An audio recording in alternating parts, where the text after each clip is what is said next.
Welcome to the very first episode of the A-Pod, where we have fun chats, fun topics with fun people, and some hockey mixed in.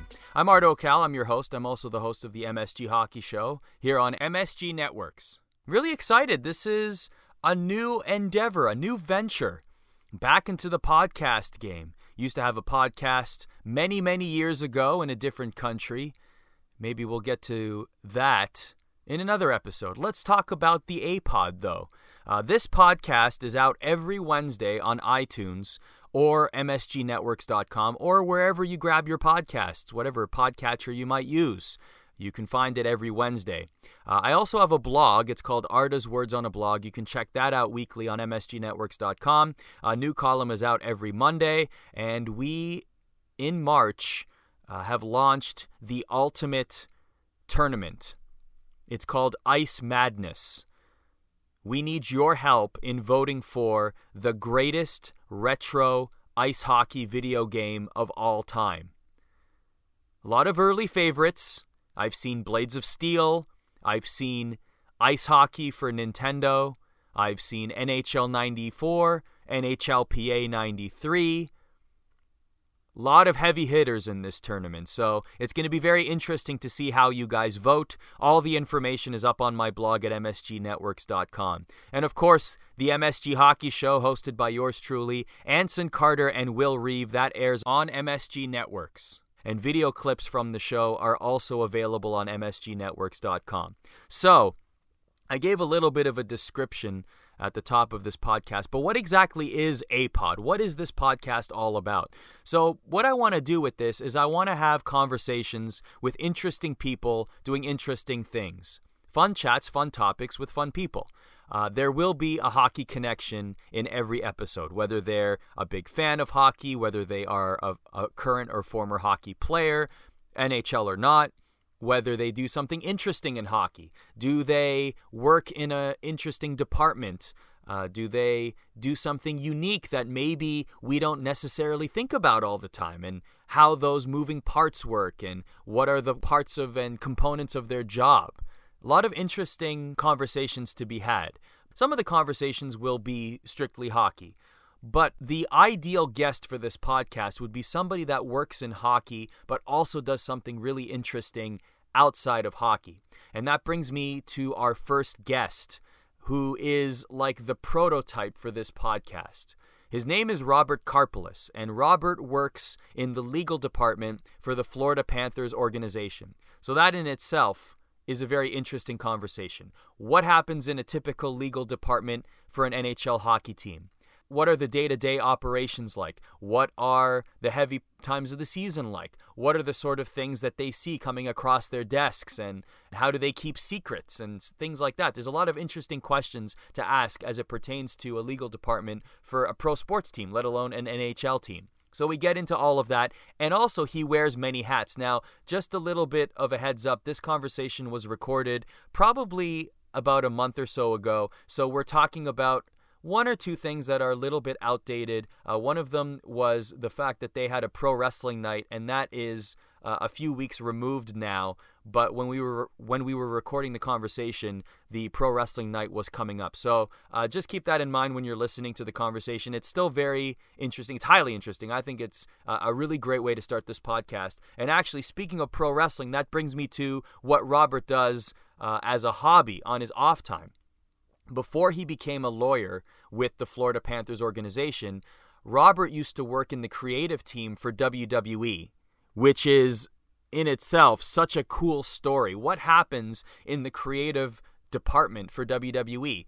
How do you become a creative writer? What happens in that writer's room? How are ideas pitched? How are characters pitched? If you've ever been curious about how this happens in WWE, this is going to be a great conversation to listen to. As well, what Rob does currently is, in my opinion, he has the best parody account on social media. The Twitter handle is WWE_ish.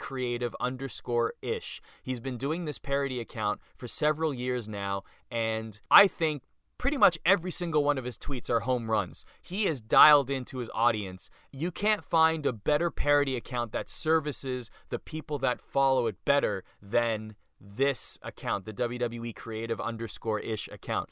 Hits home runs, always on point, always a step ahead, thinking what the fan is thinking. It's just a great parody account. Very smart, very intelligently written by Rob. And he live tweets WWE events, and he has themes and gimmicks that he uses on the parody account. And we get into that as well, because there's a lot of people at WWE, and I know this because I used to work there, that definitely follow the account. In fact, they follow the account while their shows are going on. So it's a very interesting dynamic that he's created with this parody account. So let's get to that conversation right now. Here is Robert Karpeles, who is a lawyer with the Florida Panthers and moonlights curating, having created this wonderful parody account, WWE Creative _ish.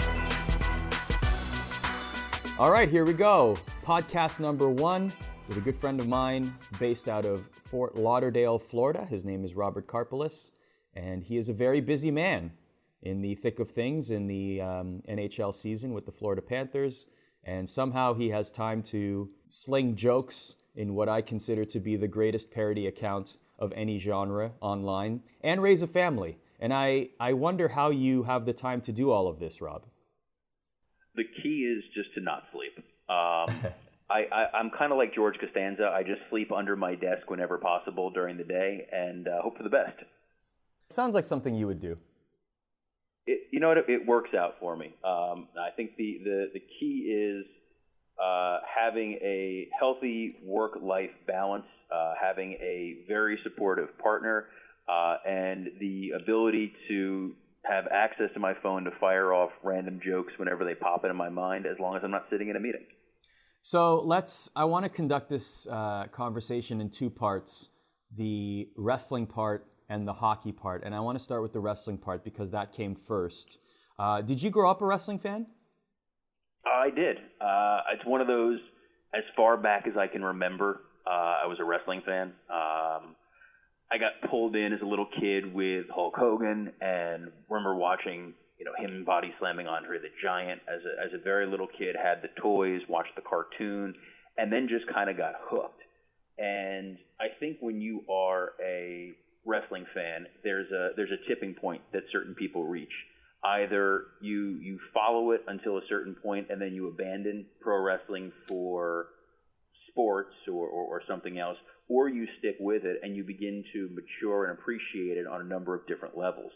And you and I are roughly the same age, and we came up in that Hogan era of the 80s when we were a little kid, and wrestling kind of grew with us as we were getting into middle school and high school. That was when you started getting DX and you started getting Stone Cold Steve Austin, and wrestling was cool again, and it was edgy, and it fit within our demographic with South Park being so hot and all of that. So it was very easy to stay a wrestling fan. And as I progressed forward towards college, pro wrestling sort of informed a lot of the decisions of what I was going to do professionally, which I know isn't normal. Not a lot of people decide that unless you're saying, hey, I'm going to go be a pro wrestler. But I fell in love with the way that they produced television, the way that they put it together. I thought that the video packages and the way that they produced live TV was exceptional. And when I had the honor and privilege of being accepted to the University of Florida, the greatest college within the United States of America, or probably worldwide. Wow. Yes. It's a lot better than, let's say, a school in upstate New York with an orange for a mascot. The shots fired on this podcast. Wow. The shots, but look, I love Syracuse. It led to it brought out some of my favorite people, including Aaron Sorkin and I guess you. But I decided I wanted to study TV production because there was really only 2 jobs in the world that I was really interested in. One was to be a writer-producer for WWE, and one was to be in-house counsel for a pro sports team. Let's talk about that first one first. Now, at what point in your life did you say, I want to work for WWE? I think as a kid I knew I was never going to be a wrestler. I don't think that I had the athleticism to be a pro wrestler, but I enjoyed the storytelling aspects of it. And I used to enjoy writing, and even when I was a little kid, when I was 7, 8 years old, all of my action figures were booked talent for wrestling shows. So it always just sort of spoke to me, and I decided that this was something that I was going to pursue as a lifelong dream. And I was fortunate enough to get that opportunity. Some people chase it for decades. Other people, it's their first job out of school. What was your path to actually signing a WWE contract to work for the creative team? So when I was at the University of Florida, I had the opportunity to work with the football team doing television production work, which in turn got my foot in the door for working for Showtime Network. And so I moved up to New York and was actually working in their boxing. So I went from the violence of football to the violence of boxing to ultimately the violence of wrestling and ultimately hockey. So I think that says something kind of deep-seated about me that maybe I don't want to confront. But I think your next job's going to be in ballet. I think that's the next logical progression. I simply applied like anybody else online, and by sheer dumb luck, I happened to have had an old internship book that I had bought when I was in college. And if you call the WWE main number and ask to speak to human resources, you're going to get a recording you're not going to get through. This internship book, for whatever reason, had the name of somebody in HR, and I just set it into the machine, got connected to her. She kind of appreciated my ingenuity, and we went from there. Nice. And so you went through the interview process. Did they fly you into Stanford, or was it over the phone? They flew me up to Stanford. Wow. Which was pretty exciting and just a tad bit intimidating. And ultimately, got in with the company. How high did you have to interview? Like, who was this most senior ranking person that you had to talk to before you even had the job? Stephanie McMahon. Oh, so you had to interview with Stephanie before you got the job? I did. Wow. I met with one of the producers. I met with a couple of the writers, and then they passed me on to Stephanie, and she and I had a really great conversation from the minute I walked in there. We didn't really talk wrestling much at all, other than overall philosophy of how we see the product. And I talked about how it really is the modernized version of Shakespeare, and you're playing off the emotions of the audience, and you're telling a cohesive narrative, but you're using it through the medium of pro wrestling. And then it devolved into a discussion of who had the worst dorm room in college. So who did? I thought I was going to have her beat. It turns out she had me beat. I would not have thought that the $1 billion princess would have had a worse dorm room than I did, but I think that was where we formed our kinship. So what was your first day? Do you remember what day that was? My first day on creative was a Wednesday. It was the first day that they all got back from television. So at least when I was there, the writers' week, and I'm sure it's still very much the same, is you work Wednesday to Tuesday. And if you're thinking that there should be a day off somewhere in there, you'd be wrong. It is a 7-day-a-week job, but it's a great 7-day-a-week job. It is a lot of rigors, but it's a lot of fun. So now I hate to be the one to bring this up, but there are certain aspects of the program that you see on television that may or may not be sometimes predetermined. What? I know. Oh man. I'm just as shocked as you are. Wow. But what I will tell you is we start on a Wednesday, and you have, at the time there were 4 hours of live television. Now it's 5 hours of live television between Monday Night Raw and SmackDown, and then all the other shows, the ancillary programs. So at that time there was Sunday Night Heat and Velocity and all kinds of other stuff. Wednesday, everyone huddles up. You pitch to each other and kind of come up with loose rubrics of where we're going. And it's not just day-to-day, week-to-week booking. It's full-on story writing in the way that if you were writing any other television show. So there's going to be, season premieres, mid-season cliffhangers, season finales, and you're telling complete stories from beginning to end. And each week of television is a way to further that story just a little bit. So we all meet on Wednesday. On Thursday, it is script writing day. So there's guys working on Raw, there's guys working on Smackdown, and then Friday everybody gets together at a very long conference table, and we all pitch the ideas to Vince McMahon directly. So take me into that process, because I've heard amazing stories about that process. I've heard horror stories about that process. Just the idea that you have to pitch creative ideas to the creator of the company. Is that a nerve-wracking process? I mean, did it get easier over time? What was that like?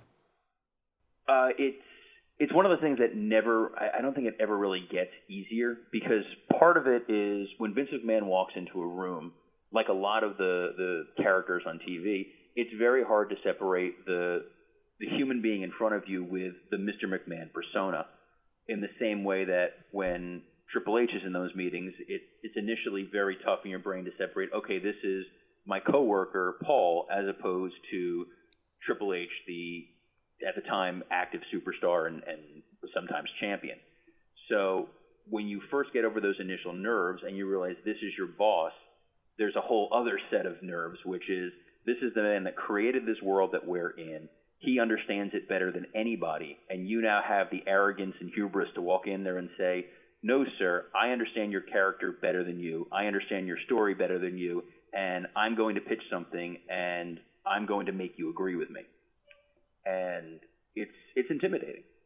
It's definitely something where you want to make sure that you're not standing alone and picking your hill to die on, that your ideas have been properly vetted. And that's one of the advantages that there was in creative, is it was a very collaborative process. We have our team of writers that we would talk out ideas with in advance. And then we would do soft pitches through, at the time, Stephanie and Hunter, and they would give their feedback. So by the time you were in front of Vince, this has gone through several stages, and it's been modified and altered as best as possible, so that when you do pitch it, you have someone that has your back. I don't know that I necessarily would have had the nerve to pitch something cold to him. I did try that once, and it did not go over great. What was the response like? It was an idea that I think would have worked, and I was trying to, but the challenge is that sometimes his attention span is going to be very, very short. The challenge with Vince is he wears a number of hats.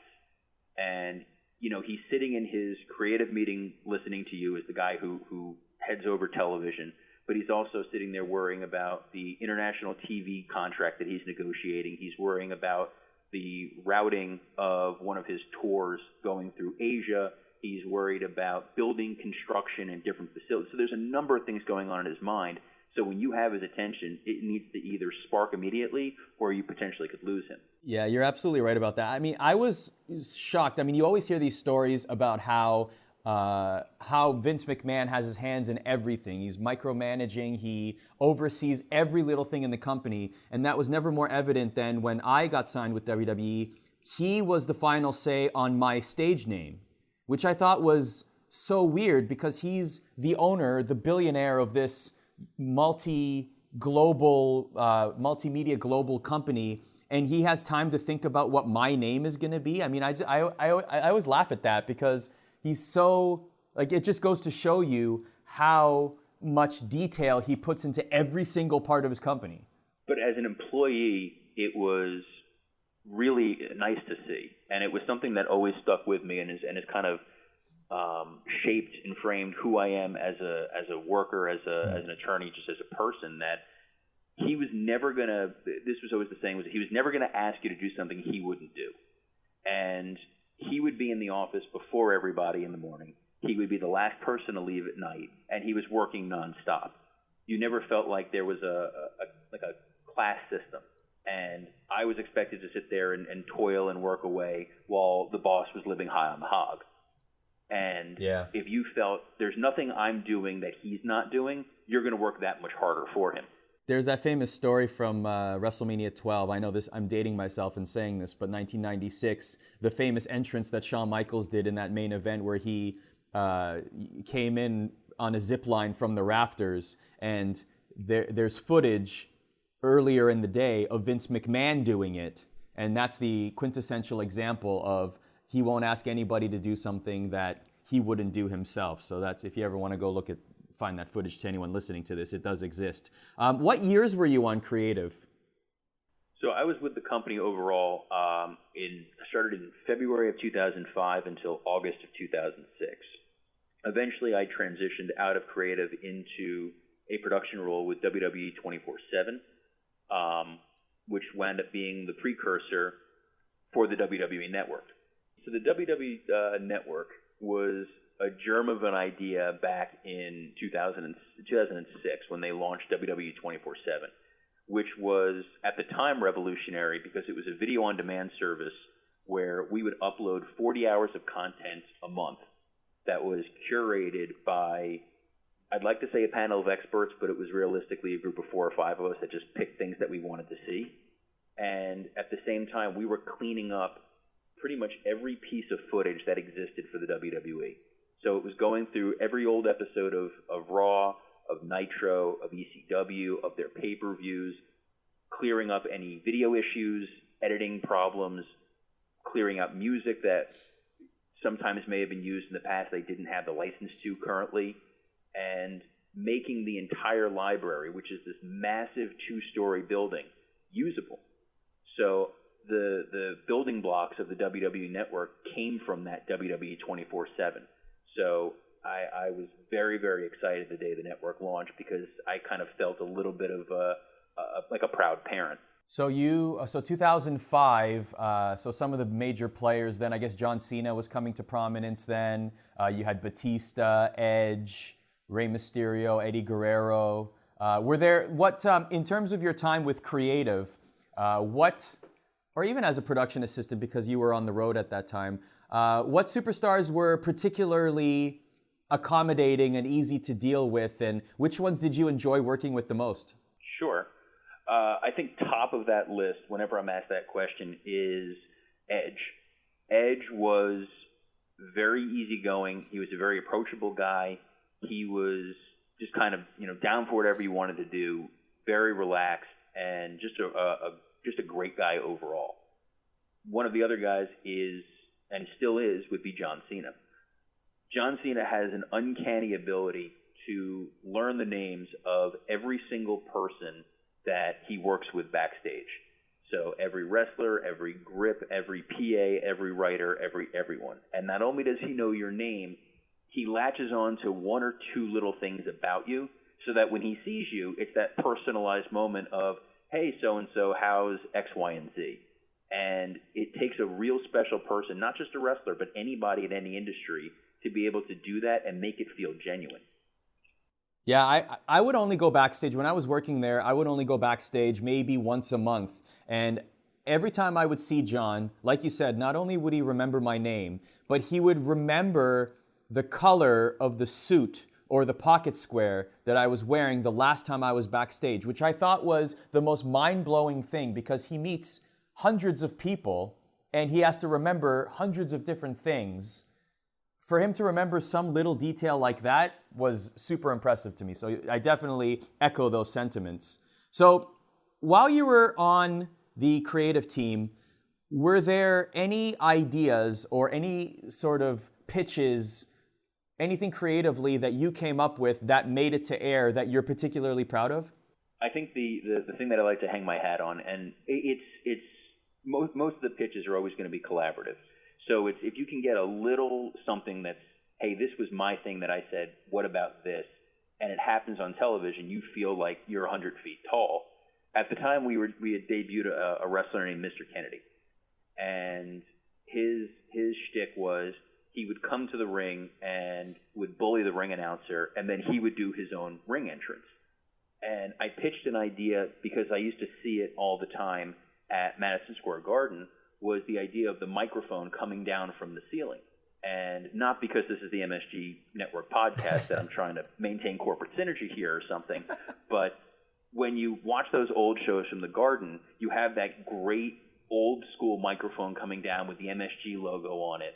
And we said, what if that was something that we did for Mr. Kennedy? And it kind of became his defining signature hallmark. So every time I see that, I think it's absolutely incredible. I mean, they made T-shirts out of it. They made giant inflatable microphones for it. So it really made me feel good that at least that was the one thing I can point to and say, that's my very, very small, lasting mark on the industry.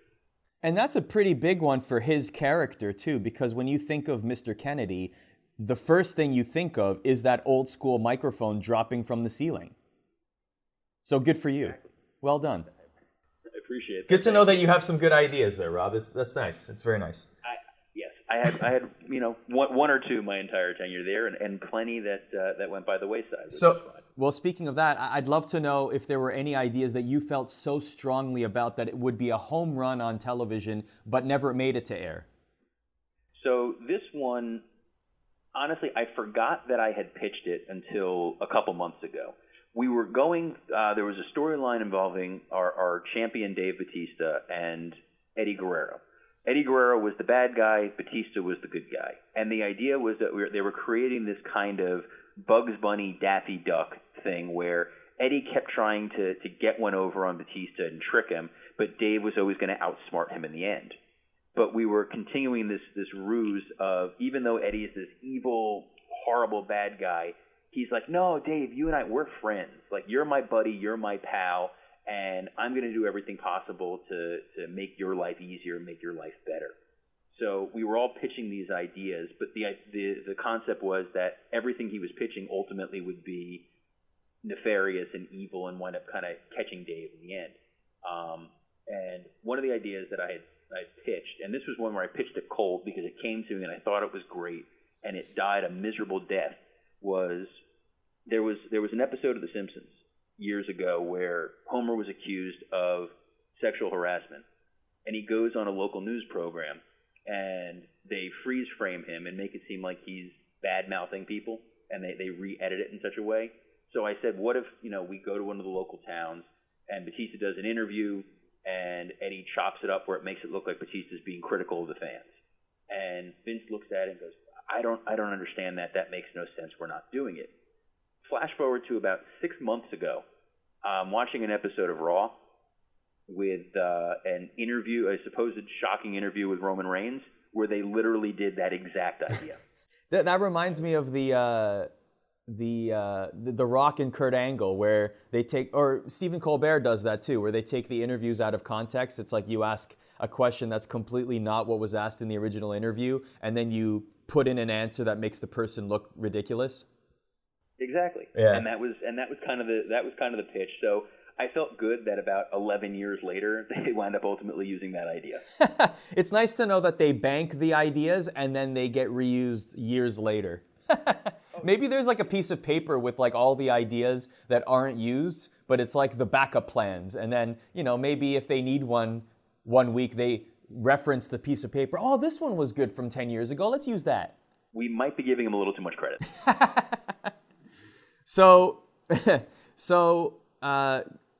Why did you leave WWE? So, Connecticut is a lovely place. It's one of the 50 most beautiful states there are in the Union. However, I had no family there. I had no real connection there other than the job, and I loved the job. But I always knew I was going to pursue a law degree and go to law school for all the stability that provides and all the different opportunities that come with it. And I also know when you're at the WWE, it's Vince's sandbox. And if for whatever reason he decides, I don't like that guy's tie, let's get rid of him, it's fully within his prerogative to do so. So I wanted to make sure that if I were to ever leave, I was going to leave on my own terms and go on to something else. So once I got accepted to law school, I put in my, I got accepted, put in my notice, and actually 3 weeks later started classes. So it was a very short window of time. Wow. And the kind parting words to Vince, which partial joke, which was fun. He goes, well, just what the world needs, another lawyer. Maybe he was thinking he would hire you for his team. I don't know if Jerry McDivitt needs another person there, but So we're gonna get to the hockey part in just a second. I already know the answer to this question, but I definitely want it to be public. So, Rob, while you were a production assistant with WWE Backstage, Did you ever make a cameo on Raw or SmackDown? And is this footage available somewhere publicly, perhaps, say, the WWE Network? So technically, I was still a writer, and we were taping SmackDown. And one of the little going to commercial throwaway bits that we were going to do was Batista, our world champion, our handsome, suave, debonair hero, was going to be walking backstage. He was going to flirt with some of the divas, and then he was going to walk by one of our sniveling characters named Simon Dean. So Simon Dean was this fitness fanatic who was clearly a fraud and was trying to push his charlatan concoction called Simon Milk, which was a play on the fact that Vince McMahon always drank muscle milk. This foul-smelling, like creatine-based gook. Is it true that he has like fridges full of this? Like he has like a secret, like a stash? The only things I ever saw backstage were stashes of muscle milk and stashes of Diet Mountain Dew. Diet Mountain Dew was the drink of Kevin Dunn, who's the executive producer of WWE. So there would be a giant refrigerator in catering just filled from floor to ceiling with Diet Mountain. It's the only thing I ever wound up drinking. And it's what I still associate to this day as my time there. So anyway, so I'm back. So Simon Dean was going to be backstage pitching this weight loss fitness drink to some poor schlub, and Batista was going to walk by and pat Simon on the back as he was taking a sip, and he was going to spit this concoction in some Yahoo's face. And we're all standing there and we're getting ready to go, and Stephanie turns to me and says, "All right, Robert, you're on." And I said, "I'm sorry, what?" And she says, you're going to be the guy that Simon's talking to, surprise. And everybody else knew this was going to happen but me. So this was kind of my little initiation to see how I would do with it. So I stood there. How many months into your tenure there was this? Oh, this was week 2. Week 2. Gets on camera the second week in the company. That's amazing. So standing there, and Simon Dean, super nice guy, is like, "No, I'm just going to spit it on your shirt, like you'll be fine." I'm like, "All right, cool." He takes this massive gulp. Batista smacks him on the back. He spits right in my face. I mean, covered. Face, shirt, everywhere. I hold it in so I don't laugh. And they roll, they say cut, everyone, applauds. It's great. And as if this wasn't bad enough, there's a puddle on the floor of the muscle milk. I go to take one step, fall, land right on my backside. So that was fantastic.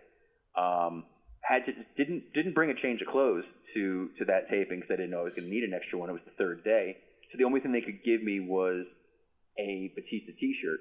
So for the rest of the day, everyone was calling me a mark because I'm walking around wearing WWE gear.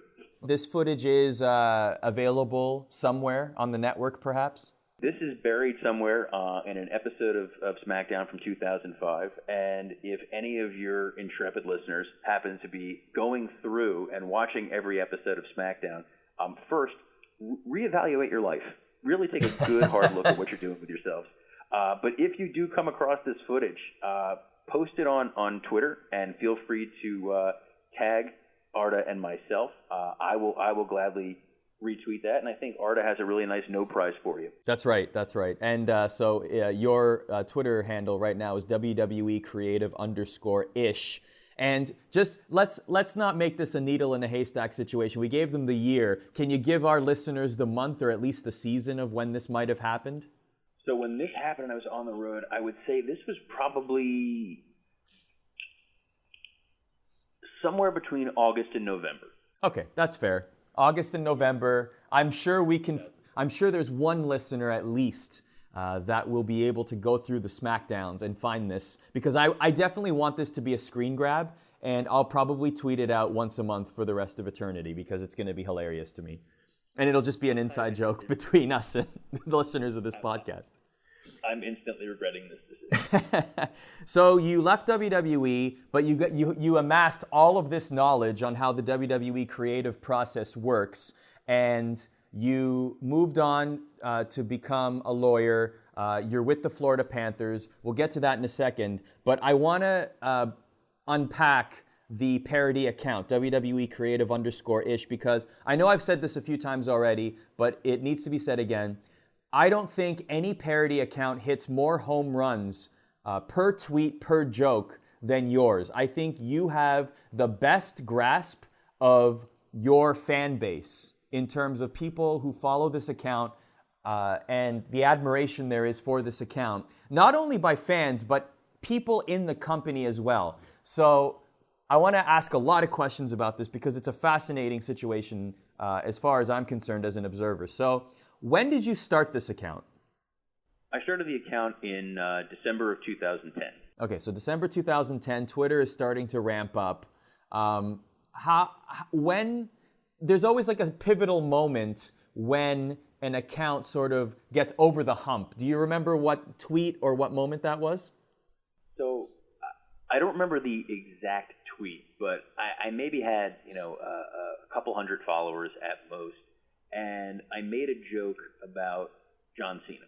And at the time, it wasn't even a particularly great joke. It was a pretty benign something or other. I was taking a shot at Hyundai, mainly as a personal gag because my friend at the time drove an old Hyundai and for whatever reason felt self-conscious about it. And I'm like, I'm just going to kind of needle him a little bit because I was being a jerk and I'm okay with that.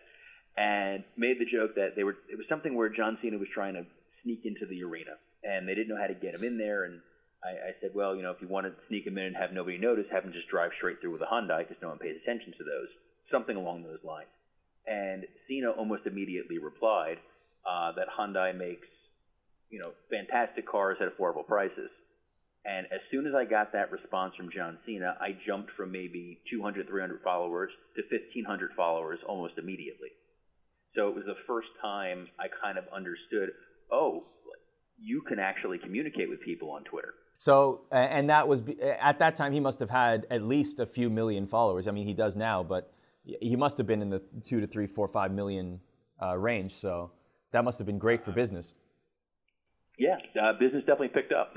So at that point, before that, were you tagging the wrestlers when you were making jokes about them, or did that start when John Cena responded?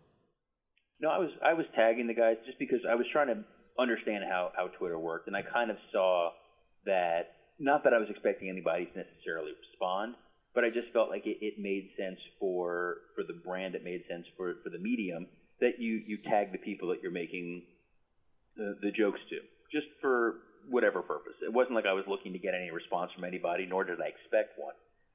When I started this thing, I did it completely anonymously. I had no intention of saying, hey, these jokes are being written by a former WWE writer. It was mainly just, hey, I'm kind of bored. It's a way for me to feel connected to my time as a creative person and as a nice little outlet and a way to kind of gently make jokes about something that I obviously love and still enjoy. And I was still trying to feel out the initial process of how Twitter worked. And when I got that response from Cena and saw my numbers tick up, it was kind of like, well, there might be an audience out there and people might respond to what I'm writing, and it might not just be this, niche little thing for a couple of my friends. So as the years went on, you got into a pattern. You live tweeted events, pay-per-views. How did you come up with all of your themed days? So I wanted to maintain some semblance of discipline for it, because for as much as it's just a Twitter account, I treat it as if it is writing, as if I was writing any other sort of content. I view what I write as sort of akin to a weekend update on Saturday Night Live, where you're getting 1 or 2 sentence jokes about anyone and everyone that's going on within your world. But if I wasn't focusing narrowly on something day to day, it was going to be kind of scattershot, and I didn't want to tell the same joke 4, 5, 6 times.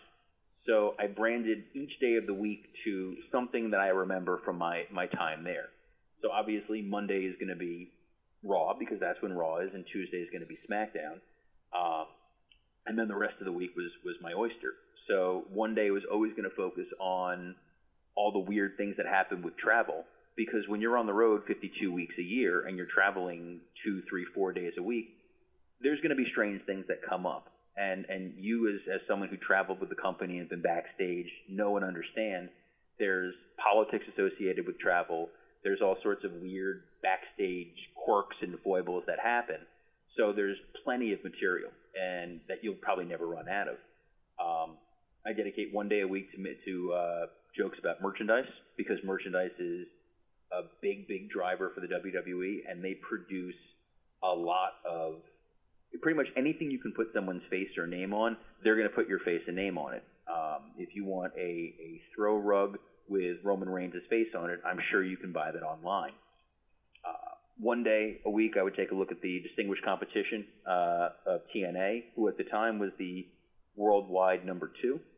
They've kind of fallen off. However, one of the strange and delightful things that's happened is there's a lot of people I made friends with who happen to be a part of that company who very much enjoy somebody taking some of those shots at them, and they know it's coming from a place of love, so I've just never let it go.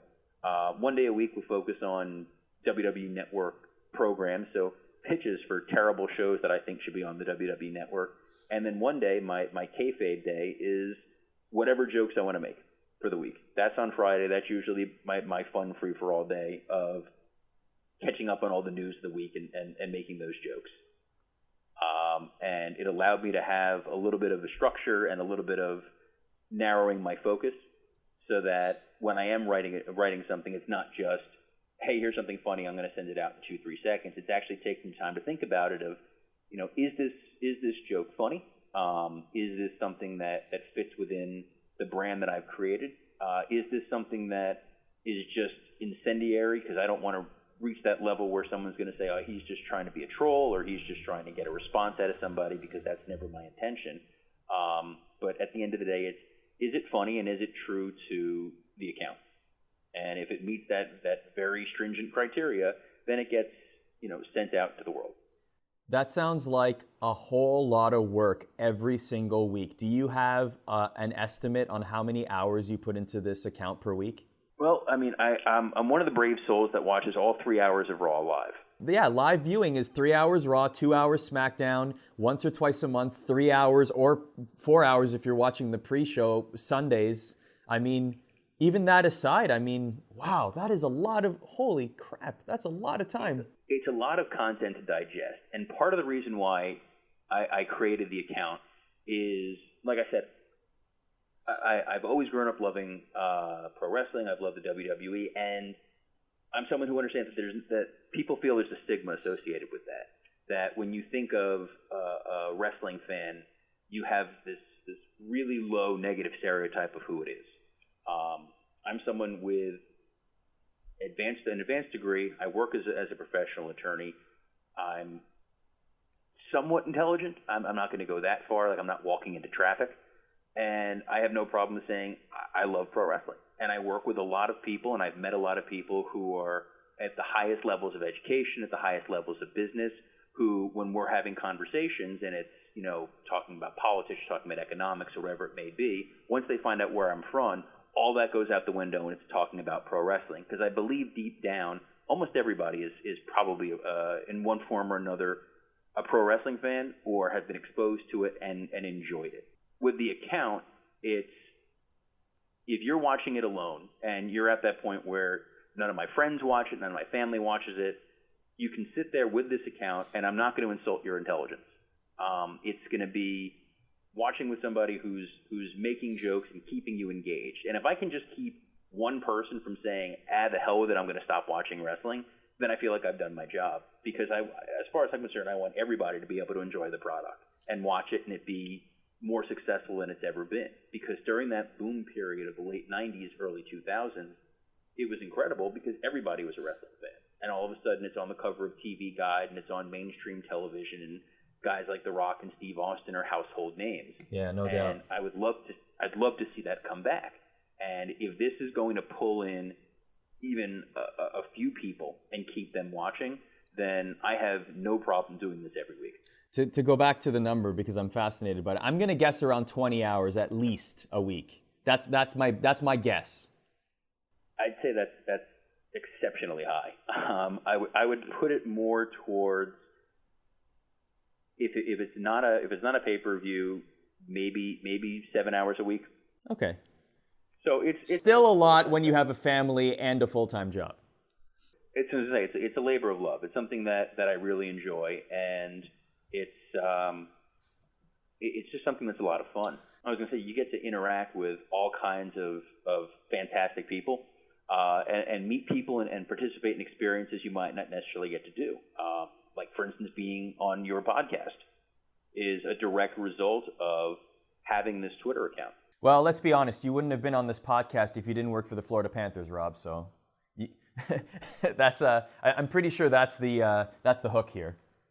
Well, I'm like I said, I'm the perfect guest to be here because I'm someone who comes from the world of professional wrestling, works in the world of hockey, and is willing to publicly admit that I know you. Yeah, that's true. That's a fair point. What does WWE think of this account? I think different things at different times. A few years ago, back in 2012, they actually had my account shut down because they argued that people believed I was really the creative team. And if you take a few moments to read literally anything I post on there, there's no way with a straight face anybody could think this is real or this is something that the company actually would want out there. I came back and slightly tweaked my name. That's why it's creative-ish and is clearly a parody account. But I've been told years ago that the wrestlers were discouraged from following me and were told not to retweet, not to reply to anything I write, and not to push the follow button. That's gotten lax over the years, and a number of superstars, a number of writers, a number of producers all follow and interact with me, and they've all been really fantastic about it. I can tell you that from being backstage, I have seen your account pulled up. I'm not going to say who, but I definitely have seen it read while the show is going on. Oh, I've gotten messages from guys while the show was actually going on. Once there was one individual who I was watching DM back and forth with me while they were on television. Really? Yes. While they were on? How did they do that? While they were on, I saw them in the corner on their phone messaging me while they were on television. That's terrific. That's pretty funny. So yeah. In fact, here's another one that's fantastic. They were here at my arena a few years ago filming Smackdown, and I was backstage visiting some friends that were working there, and they needed some people to be extras in the back of the scene. So my buddy and I are standing there, and during an episode of Raw, I'm standing behind them live tweeting on air. So not only have people messaged you while they were on the air, you have live tweeted while you have been on their air. Yes. How can you get any higher than that? I mean, what is left to accomplish?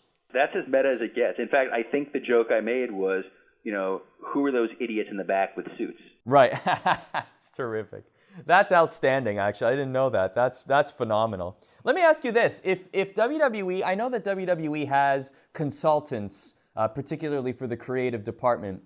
If they ever reached out to you and said, we would like for you to consult, not necessarily a full-time job, but maybe something where you could still do it from the comfort of your own home, and you would still, however, officially be with WWE in some sort of consulting creative capacity, would you do it? Absolutely. I think when I had my time there, I was so ambitious to get my foot in the door with the company that at the end of the day, I was still a 22, 23-year-old kid in a writer's room where you're dealing with professional writers who've written for sitcoms and written movies, and you're dealing with wrestlers and wrestling legends, like guys like Dusty Rhodes are sitting in the same room as you. It's natural that you're going to be intimidated sometimes. And I feel like through this account, it's given me a voice that I didn't necessarily have when I was actively a member of the creative team. And any opportunity to be a consultant or contribute or help shape the product that obviously I'm passionate about and enjoy would be something I would embrace with both arms. What is your end game with this parody account? Is it just simply to stay involved in wrestling, or do you see speaking tours and merchandise? Like, where would you like this to grow? It's a good question. I don't think that I had an end game when I started the account. I'm fortunate enough to get to do podcasts like this. During WrestleMania week, I'll be a part of Wale Mania, which is going to be taking place on March 30th, which is another opportunity to get to go speak live in front of people. I'd love to get to do some more of that. Did you ever think that you would be on stage with a music superstar like Wale doing something, like collaborating together based off of this account alone? I mean, when you think international hip-hop star, the first thing you're going to think of is a Jewish attorney from Florida being best friends. It goes hand in hand. But the nice thing is, Wale is a huge wrestling fan. He's a huge Seinfeld fan. And that's pretty much all I need in order for me to find a kinship with somebody. So the fact that he's an international recording artist is secondary to that. I hope you wear a puffy shirt on stage, Rob. Oh, that'd be the dream. But I think the end game is just kind of keep doing this, and in any way that I can kind of continue to integrate myself into the business is something that I really cherish, because it's nice to still feel connected to the industry, even if I'm not directly a part of it 24 hours a day, 7 days a week. Okay, let's talk about now your life as part of the legal department of the Florida Panthers. What is your official job title? I am the associate in-house counsel. Okay, so give us a job description or just a day-to-day function of what you do with the Panthers. So as in-house counsel, we are an umbrella company, Sunrise Sports and Entertainment, that controls both the Florida Panthers, the team, as well as manages the arena, which is everything from booking the concerts and shows to the day-to-day maintenance and upkeep of the building. We also oversee the Panthers Ice Den, which is our practice facility, and the largest ice rink south of Washington, D.C. So my job as in-house counsel encompasses 15 to 16 different areas of practice, and is about as far-reaching in terms of what my responsibilities are as you can really think. It's the beauty of being in-house, and I always describe it as being a Swiss Army attorney. Now, BB&T Center is what you were referring to, right, as the largest ice rink south of Washington? Well, no. The Panthers Ice Den. The Ice Den is. The BB&T Center is the home of the Florida Panthers and our world-class concerts and shows. I have to say, I had a chance to go there again in December, and it's fantastic. I love the building. The building itself is amazing. It's a very well-constructed building. Every seat looks great. I went to different areas in that building. It's a very great hockey viewing experience. So you guys, the building itself is terrific, I have to say. So what kind of things come across your desk every day? I mean, are you what are some of the projects that you can tell us about that you have worked on recently? Sure. So first and foremost, obviously, because of the team, there's going to be player contracts that are going to come through the legal department, and the player contracts are the least glamorous, least exciting part of the job. There's an inherent thrill for about 30 seconds where it's, hey, I'm working on Jaromir Jagr's contract. The first hockey game I ever went to, I saw Jagr play, and now I'm working on his contract. That's pretty exciting, but given the way the NHL sets up player contracts, there is limited to no flexibility in terms of what you can really do with that agreement. They want to make sure that it's uniform across all 30 teams, and that we're not trying to offer players something that you're not supposed to. It's, hey, you're going to come play in South Florida, and we're going to give you a lifetime supply of cotton candy. That's not part of Jagr's contract? I thought it was. I mean, kayfabe that. Don't talk about that part, man. Okay, let me ask you this, though. So, when you are dealing with a player contract, you don't have to give specifics on particular players, but on average, how soon before the trade is public do you know about it? Well, a trade is going to be different than a contract, because when there's a trade, it's a matter of assuming the contract. from another team.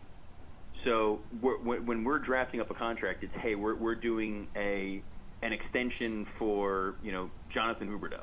So let's, here are the terms, and we're going to put that together. When there's a trade, it's more along the lines of looking at salary cap and trying to figure out where those numbers go, and how those going to be adjusted and taken care of. Okay, so let's take that. Let's take the trade side of it. So if there is a trade, like Jágr getting traded, I think it was 2015, right? So how early into the process would you be involved or be brought in? It honestly depends. If there's something that's a complex legal issue, they might reach out to us, but primarily that's going to be handled by your GM and assistant GM that are going to be having phone calls with the GM or the president of another team. So those meetings, while I might be aware of them or have kind of been tipped off, the legal department isn't necessarily going to be needed there unless there is some sort of strange legal entanglement issue that we need to address, which is something that thankfully happens very rarely. And the reason why that is like I said, the league is going to review every contract that's signed by every player. So no contract with any player is authentic and valid until it's been signed off on by the league. And their job is to minimize or completely eliminate any of those so that you can freely move players from team to team to team without having to bring those obnoxious lawyers in.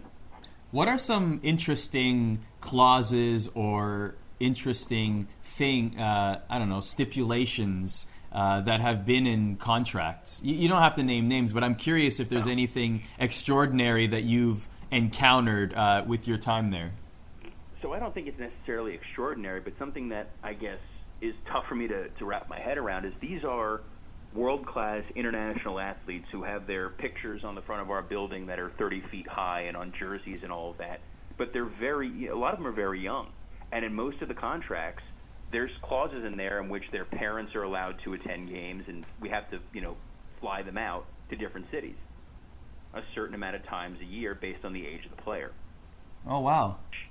It's something that, as an adult, I look at these guys like their peers, they're adults, and you kind of forget, oh no, these are 19, 20-year-old kids. And when I think back to if I was 19 or 20 years old and was, on the road with a professional hockey team, I don't necessarily know how I would behave. So it's always nice to know that mom and dad might be there. So we mentioned Jágr earlier. You and I talked about this offline a couple months ago. I even did a segment when Jágr passed in the point rankings when he became second all time. I even did a segment on that as a hockey analyst for a sports channel internationally based in Turkey. Like, this was huge news that Jágr did this, and Jágr obviously plays for the Florida Panthers. How much of the Panthers push is revolved around Jágr this season? Push in terms of on ice or off ice? Both, I guess. So I think on ice, any contribution that you're going to get from Jaromir Jágr or any player is always going to be extremely welcome. And I think the fact that when you bring a guy like that in, you're bringing in a locker room leader, you're bringing in a respected veteran, but you're also bringing somebody in who's here to contribute. And the guy works so unbelievably hard, it's astonishing. I mean, I've been downstairs and I've seen him walking around the building where he's got the ankle weights on while he's exercising at 10 o'clock in the morning. And it's one of those things where even if he wasn't producing and putting the points up that he does, and he's been outstanding for us, he sets an example where if you're a young player and you're playing on the same team as this guy, you're going to want to work just as hard, if not harder, than Jaromir Jágr, just because he's a respected veteran. From a team perspective, it was fantastic because our fans had the opportunity to watch history, and that's a real special thing, where you're watching a record that'll probably stand for at least a generation, and being number 2 all time. And it was a real nice moment for our fans, and it was a real nice moment for the organization because even though we've been around for, it's been less than 25 years, we've had a couple of nice signature moments that are part of hockey history. And when you're in what some people might classify as a non-traditional market, it's really nice. It was nice to be able to say that on that list of, the 100 greatest players of the last 100 years is a current member of the Florida Panthers roster. Yeah, that's very special. I agree. It was really cool. Like I also found it so interesting, like, the whole stick presentation and the interview on the ice. Like, it was just a very well done moment, I thought. One other thing that you guys do really well, which surprised me actually, because obviously I grew up in Toronto, and the Maple Leafs are a very they're a very established organization, an original six. Their demand for their games is very inelastic. So I never had experience as a fan with any of the upper brass with the Maple Leafs. I never met them. I only read about them in the media. But then when I went to a Panthers game in December with you, I had a chance to meet all of these, high-ranking officials in the organization. The president, Doug Sifu was there. I mean, and it wasn't just because I was with you. They were mingling with season ticket holders and even fans of the other team. And I just wonder, and I found that fascinating because, well, first of all, I wasn't used to it, but also I'm wondering if that's just part of like the corporate philosophy for the Panthers is to be that accessible. Yeah, I mean, it's winning hearts and minds one fan at a time. Something that growing up, sports, there was always that distance between the fan and the team and the executives and all of that, and that's something that they've broken down. Doug Sifu, who's one of our owners, is extremely active on Facebook and Twitter, and not like some owners who are just going to go on there and if you say something bad about me, I'm just going to belittle you and attack you.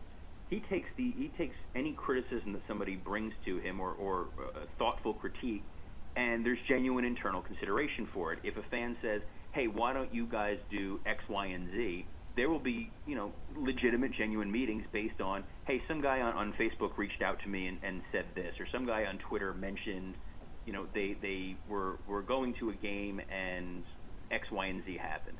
And both our president, Matt Caldwell, and our owner, Doug Sifu, will take those issues and bring them internally and try to fix them. Because you want to... There's the old adage of control the controllables. Again, it's not professional wrestling. The outcome is not rigged. We do everything possible to put on the best on-ice product possible, but it's also about, fan and guest experience, and that's everybody in the organization. I'm in-house counsel, but at the same time, when I'm not hosting famous international figures like yourself at games, I'm walking around and interacting with fans and talking to them and helping them in pretty much any way possible, which people think is kind of crazy, but that's what we are. It's if our owner Vinny Viola is here and somebody stops him trying to find where his seat is, Vinny's going to take the time to show this guy where his seat is, and he's going to talk to him for a minute, and he's going to make him feel like you're having that one-on-one moment, that sort of connection. So our owners, our president, our executive chairman, they're out in the concourse, they're walking around, they're talking to people. And that is something that's sort of special and unique to our team, because you want there to be that connection and you want to feel like, hey, I'm part of this too, and I have a little bit of ownership in my team. And it seems like you wear a lot of hats, because another thing I guess you dip your toe in there is event planning, because I couldn't help but notice Karpe, as they call you. Very typical hockey name, by the way. Just take the first syllable of your last name and add a Y. That's like the most common hockey nickname ever. Yeah. It's no problems. We're lazy like that, but I think the plug that you were going towards in such seamless fashion is we like a lot of teams, we host a lot of different experience nights or group nights, with the idea being that, number one, you want to enhance your hockey experience for a hockey fan, but at the same time you want to bring folks in who may never experience a hockey game in person. Growing up in South Florida, like I did, the Panthers were the first team I ever saw live. I remember watching them the very first season that they were an expansion team, and it was my first real exposure to NHL hockey, absent what you would see on, ESPN. So it was very exciting, and it was there, but it was almost like a somewhat foreign sport because there is no ice down here. I didn't have skates on my feet since I was 2-3 years old. So in some of those markets, like you growing up in Toronto, hockey's ingrained in you from day one. Down here, it's a matter of winning over hearts and minds, and when you come to a hockey game, it's unlike any other professional sports experience. I think it's the purest sport to watch. I think it's the fastest, most interesting sport, and in South Florida, for a novelty, it's cold, which is kind of great. It's 79 degrees right now in February, so you can only imagine how hot it gets at some point, especially early in the season, October, November, when it's 100 degrees outside, and you can come in here and it's 60 degrees and it's comfortable and you can wear a sweater. People love getting to use their winter apparel. But the other side of it is to create group nights and experiences for things that people are passionate about and bring them in to experience a game. So a few months ago we did, which a lot of teams in the league do, is Star Wars night. And you're going to bring someone in who's, hey, you know what, I've never been to a Panther game before, but I'm a huge Star Wars fan, and I want to go and see anything Star Wars related. So they're going to come, and they're going to enjoy it, and they're going to love it. And the reason I know this is true is my wife was at best a casual hockey watcher before I started working here, and by her starting to come to some of the games, she's now hooked. And any opportunity she has to come out to a Panther game, she's going to be here. And that's not necessarily true of all the other sports. She politely puts up with my WWE addiction and my Florida Gator football addiction, but when it comes to the Panther game, I'll often, come home from if I have to leave a game early, and she's got the game on TV and she's watching it and she's grilling me. You don't by chance have a Gators parody account, Twitter, do you? No, I would Is that never next? say anything remotely bad about my beloved Florida Gators. It's going to be the opposite. It's like you're only putting them over. You're only making them look like $1 million. Just like positive tweets about the Gators, just over and over and over. It's like that old Saturday Night Live Chicago superfan. Yeah, exactly. Yeah. Well, I think the Gators might only beat the Seminoles 79-0. I know that's a conservative estimate. But exactly. So you're what we're getting at here is you dip your toe in many different departments, and you have Pro Wrestling Night coming up. That was where I was going to plug it. And this year, the first year where I tied my two loves together, on February 9th, we're doing Pro Wrestling Night, where we are we're going to have 3 WWE wrestling legends are going to be here at this game. It's going to be hopefully future WWE Hall of Famer Christian, WWE hardcore legend icon Tommy Dreamer, and Ricky the Dragon Steamboat. So it's going to be a pretty incredible event for anybody that wants to get out of the cold of New York and hop down here to South Florida. You can go to floridapanthers.com/wrestling. Look at you with the plug. I love it. Oh, it's seamless. What? Let me. I want to know about bringing this from idea to reality. Like, who did you have to talk to? How did you make this a reality? Because this is your baby, right? This was my baby, as well as one of the fine folks in our group sales department who happened to be a huge pro wrestling fan as well, and said, do you think that there's any way we can put together a pro wrestling night?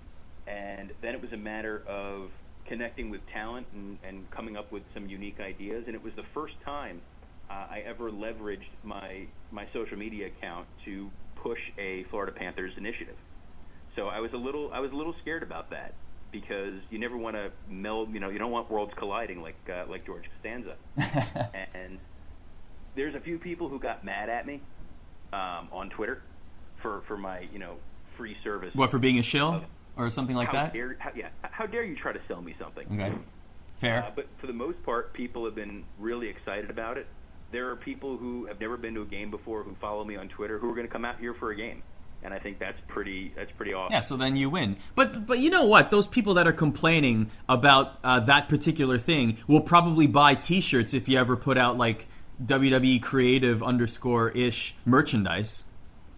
Exactly, which is fine. And someday when I turn into a shameless self-promoter, I look forward to that person wearing only the finest T-shirt with my brand of creativity on there.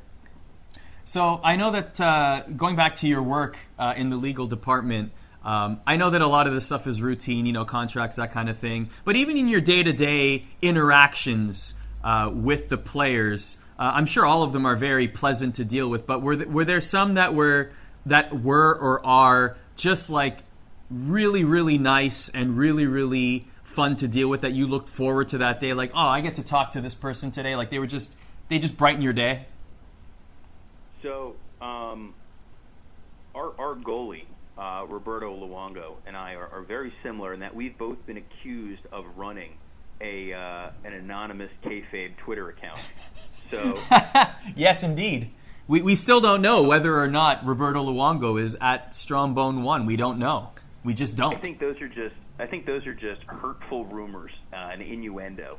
But he is, he's an absolutely fantastic guy to deal with. Sean Thornton, who came onto our team a few years ago, has been just an unbelievable ambassador of the sport. He's a guy where at the end of every game, we have an area in our arena called Club Lexus, and after the game, anyone that has a ticket in that area can stay, and there's a bar in there, and it stays open. And once in a while, a player or two will come up there, except for Sean Thornton. He'll make the time every game to come up there and have conversations with just about everybody that's in there, and not just 1 or 2 second, hey, how are you? Like, he'll sit there and have conversations and talk to you. So he's sort of our John Cena. Big, scary guy that can beat you up, but also very nice and personable. Does he wear bright Crayola pastel colors as well, like John Cena does? Some of the suits he wears are very John Cena-esque. And I can say that here, hoping he doesn't hear it and come after me. But a lot of our younger players, and this is what I'm just absolutely blown away by. You look at a guy like Aaron Ekblad, who's young guy, very early in the league, but carries himself like a veteran. And when I watch him interact with fans at fan signings or charity events or whatever it may be, he carries himself like a true superstar. And that's something that's a discipline, that's a behavior that I don't necessarily know that you see in all the sports. I think hockey players, almost to a man, are the nicest, most approachable professional athlete that you're going to see. I agree. And I think that's pretty amazing. And seeing it with some of the veterans, like a guy like Derek McKenzie, who's our captain, who's always, Derek McKenzie's a guy who, just as an example, once a year we'll do a company-wide, they call it a call-a-thon, an all-hands-on-deck. We're going to reach out to our season ticket owner base to let them know, hey, renewals are coming up. We hope that you're going to be back here next year. And we open it up to the entire staff. And Derek McKenzie last year, when he was injured, took the time to come in, pick up the phone, and went through a list of people and sat there and called them. I don't know where you're going to really get that elsewhere, because everyone sort of, they all buy in, they all understand we're one team. And if I could put skates on and go out there on the ice and perform, I would. But that's a guy coming from the on-ice world into the business world to pitch in and help out with that. And I think that's absolutely, it's incredible. Yeah, I was going to actually, the next thing I wanted to know about, because I think it's really important to shine a light on that as much as possible, is which of the players have you noticed goes the extra mile in giving back to the community and acts of kindness and that kind of thing. But I guess you sort of answered that. Is there anyone else that jumps out at mind on the Panthers team? I think all the guys are always willing to jump. We do hospital visits and charity events, and our video production guy will go out there and film. And it's usually 5, 6, 7 players a time, and it's never the same 5, 6, 7 guys. That's awesome. Get every man on the roster is going to go out there several times a year to go to, visit one of the children's hospitals or go and participate in one of our charity initiatives or our golf tournaments. We have our annual Cats and Cocktails event, which is a charity fundraiser. The entire team shows up for that. Nobody ever tries to pull the big time card or the superstar card of the, hey, I'm too important for that. And they all show up and they all do it, and it's pretty incredible to see. It's somewhat humbling, and it kind of makes you as an employee feel like all right, if they can do it, there's no reason why I can't do it. We launched something this year company-wide just out of the staff called Panthers Pledge, where the entire staff, every person pledged to give a minimum of 40 volunteer hours a year, and when all is said and done, we're going to have generated over 9,000 volunteer hours just from our internal staff here giving back to the community. Wow. That's really great to hear. That's awesome, man. Good on you guys. That's great. That is great. It's really important to me, man. It's really important to shine a light on that kind of thing. So I'm really glad that you brought that up. I want to ask about the logo. Did you have any hand in that? How involved were you in that process from a legal perspective? Because I compare it, like the logo change for the Panthers was pretty seamless. The logo came out. It was new looking logo. Didn't hear of any issues, publicly. And then you compare it to a situation like Vegas, where it just seems like there's a lot of, with the logo, with the name, there's always this public, I guess, concern that's coming out with trademarks and whatnot.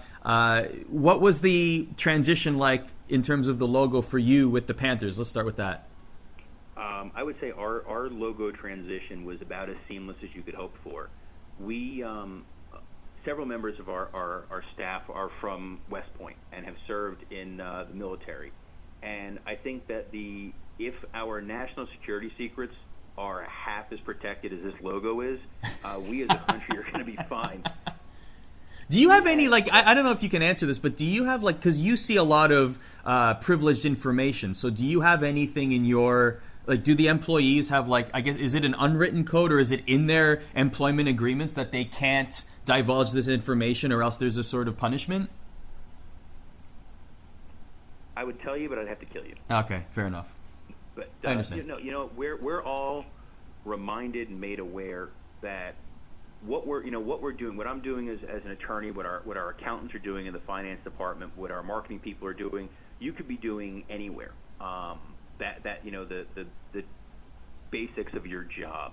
But by virtue of working for a sports team and working for an entertainment building, anything and everything we do has the ability to catch national attention. So the logo's a perfect example of, we had graphics people working on it, but there were curtains that were put up because you never know who's going to theoretically be walking through here. Someone might be walking through with clients or what have you. And it was trying to minimize it because we wanted the launch of the logo to be special. And part of my job was balancing, the who can see the logo, who can't see the logo, and how are we enforcing it, and getting confidentiality agreements out there. And Reebok needs to see the logo because they're going to be putting it on shirts, and EA Sports needs the logo because it's going on video games. And internally, people saw, people had the opportunity to see the logo, and it never leaked internally, which is fantastic. It wasn't like somebody in here showed that to somebody in the outside world, because we all had that kind of pride of that night when we set up a stage in our arena and we had 6,000 people come just to see a logo launch. You wanted that moment to be as impactful as possible. And my small role in that is, let's draft up confidentiality agreements to make sure people on the outside world are going to keep this as buttoned up as possible. And there was a couple of quasi leaks from outside people who got a hold of what they thought were logos and said, is this it, is this it, is this it? And I don't understand why people enjoy spoiling that kind of thing. That's not my nature. But thankfully this thing, we kept a lid on it, and when it was exposed and it was put out there, people went nuts for it, and people really liked the logo, because the logo is a celebration of our where we've been and shows sort of the evolution of the team, because it's a slightly mature looking panther as opposed to the previous one that was leaping forward, but that previous leaping cat logo was integrated into the helmet. So we didn't completely abandon our legacy. And anybody that comes to the arena, you come to our corporate office, there's a big mural on the wall that shows all the different versions of our logo, because we do celebrate the history that we have with it and the success that we did, because that previous logo took us to a Stanley Cup before. And hopefully this one will allow us to actually, hold that sucker up. That's a very interesting process. Now, I don't I'm not asking this in the hopes that you bury another team, but as someone in the legal department, what do you make of what's happening with the Vegas unfolding and all the trademark issues and whatnot? Is that something that kind of grates at your skin? If any, I mean, I'm extremely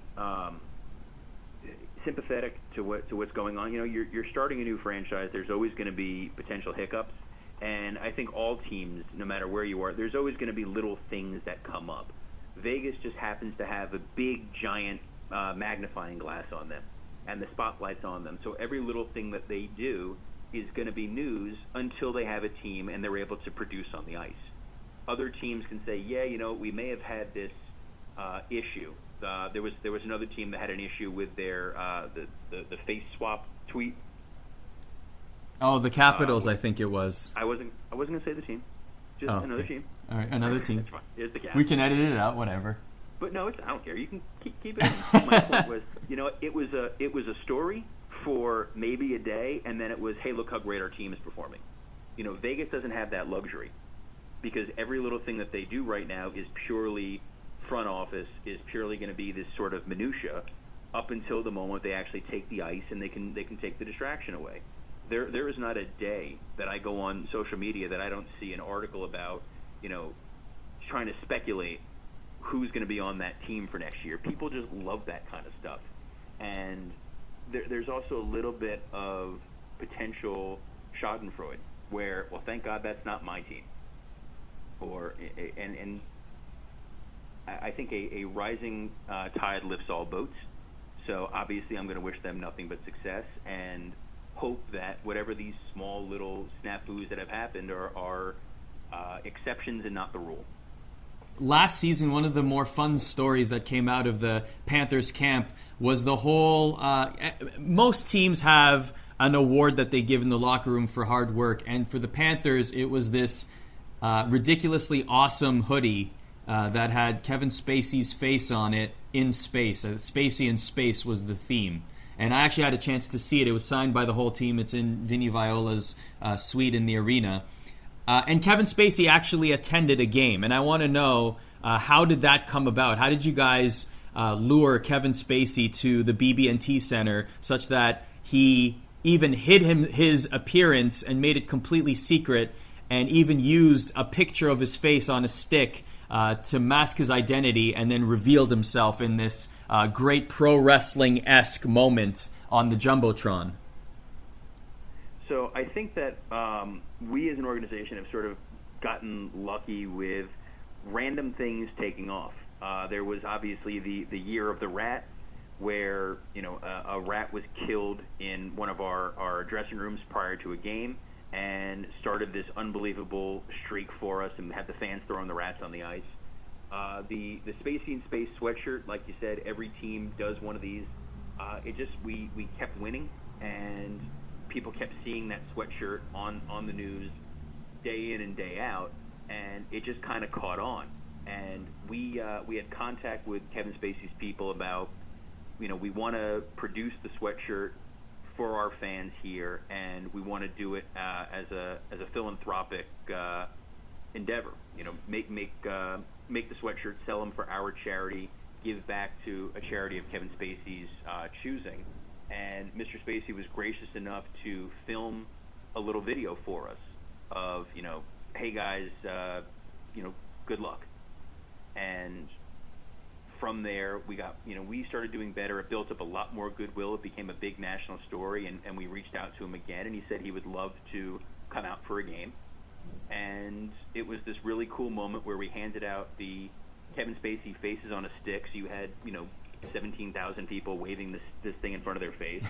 And then he pulls it away, and then we cut to the crowd, and he had one in front of his face, and he pulls it away, and it's Kevin Spacey. And the crowd went nuts for it. And it was a great moment. And it's one of those things where it's one of the huge benefits of working in professional sports and getting to see an incredible moment like that happen before your eyes. And it was totally organic. It wasn't like at the beginning of the season we sat down and said, what celebrity can we integrate into our games? And when those things sort of happen organically, it becomes that much more special and that much more memorable. What you mentioned earlier in this interview that you were there the first season, 1993, when the Florida Panthers played in the National Hockey League. What would you say, how would you compare the fan base year one versus this year? Talk about the progression of, because we all know that Miami isn't a traditional hockey market, but there certainly has been improvements made. So what would you say about the fan base of the Florida Panthers as you see it from a fan in 93 to being a part of the organization in 2017? Sure. So the fan base when they first started, bear in mind the Marlins and the Marlins and the Panthers coming in roughly around the same time means you're introducing two new sports to the market. And the Heat had come out in 88, so they had been here for a couple years prior. The Dolphins had a long-standing, they were an established team. They'd been here since the 60s.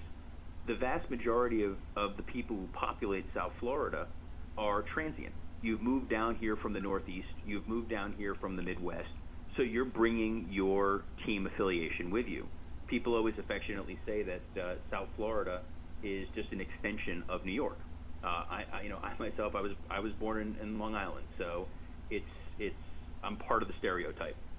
And a lot of people when they came down here were, oh, I'm a Rangers fan, or I'm an Islanders fan, or I'm a Flyers fan or a Devils fan. But I'll come and watch the team. I'll watch the Panthers play. And we were everybody's second team back then. And you needed to kind of build and educate a fan base down here.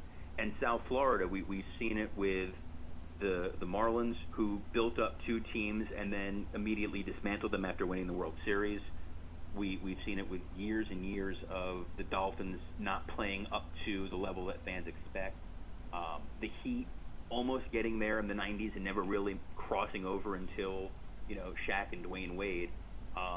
The Panthers were guilty of a number of years of just kind of being there, not being a factor in the market. And when I first joined the organization, a lot of people were, it was, yet another rebuilding year. And people were kind of, well, we hadn't been in the playoffs in years and years and years. And when you don't make the playoffs and you're not successful, people are very wary with their discretionary income, with their entertainment dollar. And when you're in South Florida, we're competing with the beach, which is free entertainment 365 days out of the year. You're competing with other sports teams. You're competing with other attractions. So you need to give people a reason to come out here. And at the same time, there were those nagging rumors of, is this team going to move? Are they really here? Are they really in it for the long haul? And when Vinny bought the team, what his mandate was, both publicly and privately when meeting with the staff here, was, we're establishing South Florida as our home, and this team isn't moving. And we're going to build a team people can be proud of.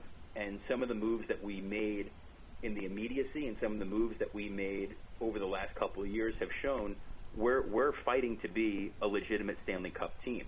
And, whether it's bringing in established players like Roberto Luongo, who was here for a number of years and beloved and left for Vancouver, and bringing that guy back here, bringing in a guy like Jaromir Jagr, going out and making really smart draft picks where we get, you have Barkov and you have Huberdeau and you have Ekblad. And, I mean, these are guys that you can build a franchise on for the next 10, 15 years. And not only drafting them, but signing them to long-term additional contracts where you're telling your market, get used to these guys. Learn who they are. This is your team. These are your guys going forward. And the fan base now is so much more knowledgeable about the team and the league, and passionate about the players and the fans. I keep saying the fans, the players and the team, in a way that they really weren't, say, 20 years ago, when it was, all right, I'll watch the Heat when they're winning, and then when they're not winning, I'm going to jump ship to the Marlins and jump ship and jump ship and jump ship. Our season seat owner fan base has expanded dramatically over the last few years. Our per game attendance has expanded and continued to grow, and people are excited about it. And you see the same people here day in and day out, where I could probably rattle off the name of dozens and dozens of fans that I see all the time, who are just passionate, diehard fans. And it's no longer that oh, I'm a Leafs fan, but I also kind of like the Panthers. It's no, I'm a Panthers fan. And you see people wearing the gear out in public, and our merchandise sales have been absolutely fantastic, and people love it, and people have really embraced it as their team. And I've seen that progression just in the 6 or so years that I've been here, where they know we're not going anywhere, and we're only going to continue to be successful. And this season, you know, there've been a lot of injuries to the team. I'm not making excuses, but you know, not that I have any real say in what the product on the ice is, but we are very competitive and very much, you know, in it this year. And I can consistently say that over the last 3 years. And that's something that in the past you might not have necessarily been able to have said about the franchise, but you can absolutely say that now and have confidence that, you know, this year we're good, next year we're going to be better, and we're going to be better, and we're going to be better. So it's a team on the rise. I'm really happy to hear that. As a hockey fan in general, I'm really happy to hear your comments about the fan base there in Fort Lauderdale, close to Miami. The last thing I want to ask you about your job is there anything that we haven't covered about your work in the legal department with the Florida Panthers that listeners might be interested in hearing about, or that they might not have known about your job? I think the nature of when you are an attorney and you're working in a corporate world is people are inherently going to ask you things that might not necessarily be legal questions, but simply by virtue of having a law degree and thinking about things in a different way, if they're going to come to you for advice or insight. And I've been very fortunate here to be able to participate in meetings with marketing and with sales and with the entertainment side, and like I said, organizing events and things like that. You really get to wear a lot of different hats, and I think that's one of the, you know, real pleasures of this job, because you never know what you're going to see from one day to the next. Not every day is going to be, hey, we're doing a multi-million-dollar sponsorship deal that we need you to negotiate. Some days it's, you know, very small, granular issues that you need to be able to be just as passionate and excited about. And it's pretty cool that, you know, my office is in an arena, as opposed to most attorneys who are sitting in, you know, corporate static buildings. I get to go to 41 hockey games a year. I get to go to 30 to 35 concerts a year, working, but still getting a chance to feel like I'm a part of it. And I think that what the takeaway is you're covering everything and anything that you see, whether it's, you know, the beer that you're drinking and the hot dog that you're eating. Those issues have come across my desk in the same way that the players have come across the desk, or the video screen that you're watching, or the radio and TV contracts, or your social media and your website. So it's every kind of law, and I think that's what makes this job so fun, and it's why I'm so passionate about it. And it is, for my dollar, the best job you can have, short of hosting your own hockey show on the MSG network. This was very enlightening, I have to say. The reason I wanted you as my first guest on this podcast was because you have the hockey connection, the hockey base, the foundation, and then you do something outside of hockey, which is fascinating. And I know I've said this before, but I can't stress it enough. The best parody account, not just pro wrestling, but of any genre. I have not seen a better, more on point, hits more home runs with every tweet in any genre than WWE Creative _ish. And I hope my check is in the mail, Rob.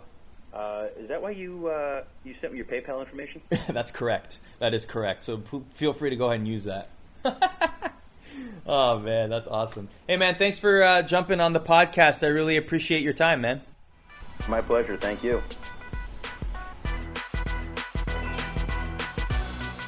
So there you have it, a great conversation with Robert Karpeles of the Florida Panthers and WWE Creative _ish. I really hope you enjoyed the conversation, and I look forward to having many more like this every single Wednesday. You can get this podcast, the A-Pod, That's what it's called, the A-Pod. You can find this podcast on iTunes, wherever you get your podcasts, and on msgnetworks.com. Just a quick reminder, I have a blog every single Monday. It's called Arda's Words on a Blog on msgnetworks.com. And, of course, the MSG Hockey Show with me, Anson Carter, and Will Reeve. Check your local listings when that airs on MSG Networks. Clips are available at msgnetworks.com. If you can leave a review and a 5-star rating on iTunes, that helps the algorithm and that will help others find this podcast and be able to listen to it just like you did. So thank you very much for checking it out.